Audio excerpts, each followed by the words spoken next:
Prince Harry has arrived at Clarence House in London. Let's cross live now to GB News' royal correspondent Cameron Walker, who has that breaking news story for us. Cameron, it's raining cats and dogs, but it's all the sunshine is coming out for the royals.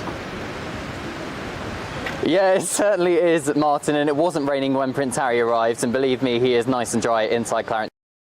Journalists stood outside the gate, but yes, we have in the last 20 minutes spotted drive down the Mall here, then they turned left round the back of St James's Palace and onto Cleveland Row, which is the back entrance of Clarence House, essentially the staff entrance and the visitor entrance. And Prince Harry's Range Rover was driven through the gates and obviously went into the grounds, meaning that as we speak, a meeting between King Charles and his youngest son, Prince Harry, is taking place. The first time since February of 2024, which of course was when King Charles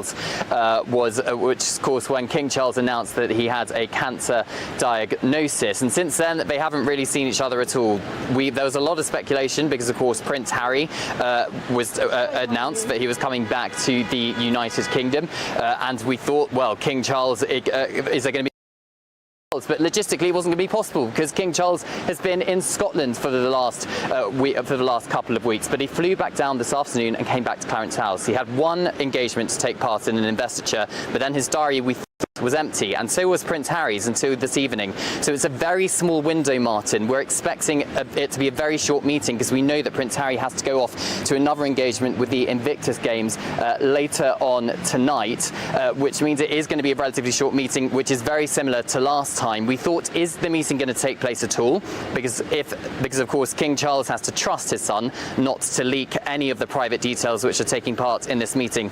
But to be honest, Martin, it is probably quite good news because it means there is some kind of reconciliation on the cards. Family, welcome back to the Royal Sussex Squad, the one and only channel where we keep it real, tell the truth and cut through the lies about Prince Harry and Meghan, the Duke and Duchess of Sussex. If you're tired of the British tabloids, the haters, the so-called royal experts who can't survive without using Harry and Meghan's names for clout, then you are in the right place. Now today, let's talk about the major news rocking the royal world. King Charles and Prince Harry have finally reunited after more than a year and a half. Buckingham Palace confirmed that father and son sat down for private tea at Clarence House in London. That's right, a long overdue meeting between the king and his youngest son. Now let's set the record straight right from the start. The tabloids want you to think Harry is the problem, that Harry is the one causing division, that Harry is the one chasing headlines. But what do we see here? A son who put his differences aside to fly to the UK, not for the cameras, not for the press, not to bow down to the establishment, but because he is a man of principle, a man who values family, and above all, a man who acts with compassion. Harry was already in London to attend the Well Child Awards, a cause he has supported for years, long before Meghan and long before the tabloids twisted his every move. He extended his stay by 4 days, and why? Because there were behind-the-scenes efforts to reconnect with his father. That's maturity, that's growth, that's leadership. Meanwhile, King Charles flew in from Scotland and headed straight to Clarence House. The royal standard was raised at Buckingham Palace, a signal that the monarch was in town, and shortly after, a black Range Rover believed to be carrying Harry was seen entering Clarence House. Let's not miss the symbolism here. After years of media-fueled tension, the father and son finally shared space again. Now family, you know the haters, they will downplay this, they'll twist it. They'll say, oh, it was just under an hour, it means nothing. But let's get real. Anyone who knows strained family relationships knows that even 1 hour can be the start of healing. The fact that Charles and Harry sat together in private, away from cameras and away from the palace spin machine, is a big deal. And here's something the tabloids won't emphasise. This meeting didn't just happen out of nowhere. Reports say Harry's team has been making quiet overtures for months. His aides even met with Charles's communications secretary. Harry also offered to share his diary dates with the family to avoid clashes. In other words, Harry has been the one making the effort. Harry has been the one showing emotional intelligence. Harry has been the one willing to bridge the divide. Let's not forget, this is the same Harry who just hours before this reunion was out there doing real work, visiting the Centre for Injury Studies at Imperial College London, learning about their research to help children injured in war and disasters. And what did he do? He and Meghan announced a donation of £370,000, nearly $500,000, through their Archewell Foundation to support injured children in Gaza and Ukraine. That money will go toward evacuation efforts, prosthetics and medical aid. So, while the palace plays politics, while William poses for photo ops in Cardiff with a mental health initiative, Harry is out here putting his money where his mouth is, making real change and showing what global leadership looks like. Let me say this loud and clear. Harry doesn't just talk the talk, he walks the walk. He gives, he serves, and he uses his platform for good. That's the man Meghan married. That's the man the tabloids don't want you to see. Now let's address the elephant in the room, Prince William. The media is already rushing to say, oh, Harry and William are still estranged. They didn't meet. And you know what? That's probably true. But let's not act like that's on Harry. William has been cold, petty and frankly hostile toward Harry for years. He was the one feeding the press against Meghan. He was the one who allegedly shouted Harry out of Kensington Palace.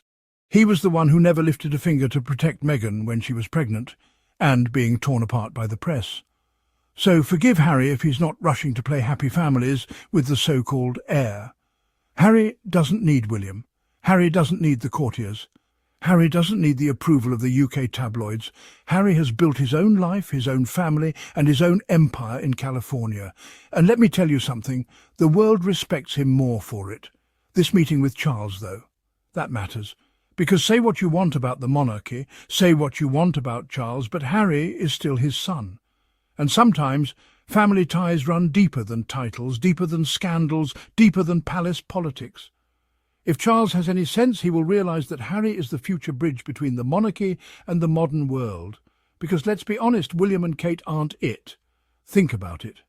While the British press is obsessed with Meghan's clothes and Harry's every move, Harry and Meghan are out here raising money, building foundations, speaking out on global issues and touching lives. They are showing what service looks like outside the gilded cage of Buckingham Palace. And that's exactly why the UK tabloids hate them. Because they can't control Harry and Meghan. They can't dictate the narrative. They can't profit off the Sussexes anymore without looking bitter, jealous and pathetic. So what does this reunion tell us? It tells us that despite all the noise, despite all the lies, Harry is still the bigger man. Harry still values compassion. And Harry is still standing tall with Meghan by his side, proving their critics wrong again and again. Now, family, let me make this plain. Don't expect this one meeting to fix everything overnight. This is just one step, but it is a step. And in a royal family where silence, grudges and backstabbing are the norm, even one step forward deserves recognition. So let the haters talk. Let the tabloids spin. At the end of the day, Harry is still winning. He is still thriving. And Meghan is right there with him, building a legacy that will last long after the crown jewels are forgotten. And that's why we ride with Harry and Meghan. That's why this channel exists. Because the truth matters, and the Sussexes deserve their flowers. King Charles and Prince Harry reunite for first time in over a year and a half. The King had a private tea with the Duke of Sussex this afternoon. Buckingham Palace has confirmed King Charles and Prince Harry have reunited for the first time in nearly over a year and a half. Buckingham Palace has confirmed. The estranged father and son last met in February 2024, just days after Buckingham Palace announced that the monarch was undergoing cancer treatment. GB News understands. The King had a private tea with the Duke of Sussex this afternoon. Ahead of their meeting, the royal standard was raised at Buckingham Palace, which signified the monarch was in the capital. The King and Harry, his youngest son, have been estranged since the Duke stepped down as a working royal and moved permanently to the US with Meghan Markle in 2020.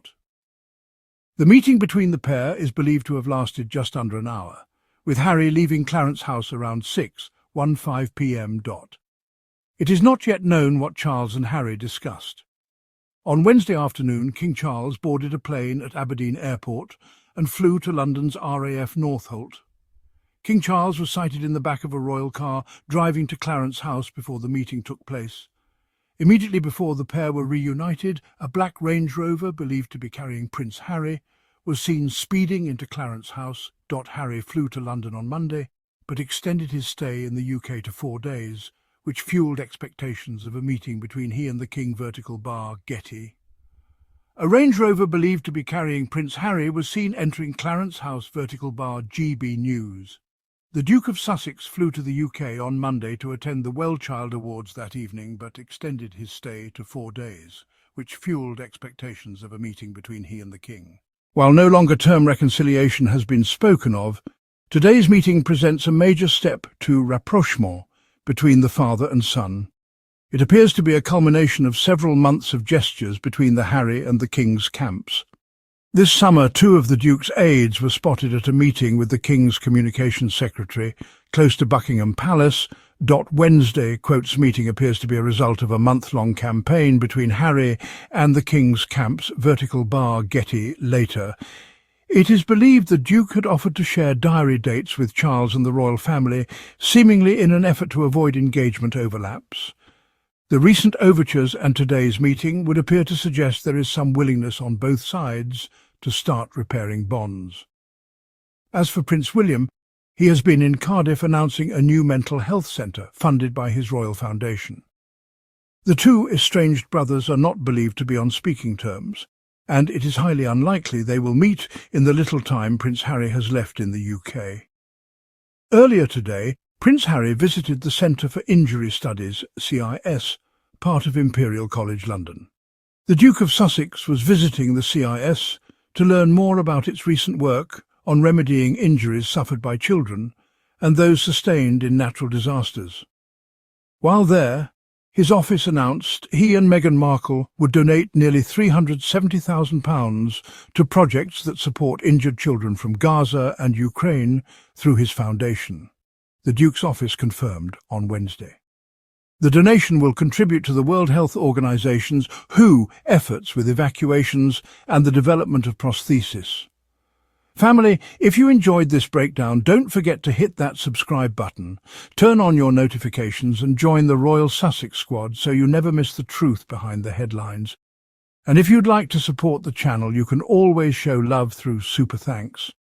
Every contribution helps us keep telling the stories the tabloids don't want you to hear.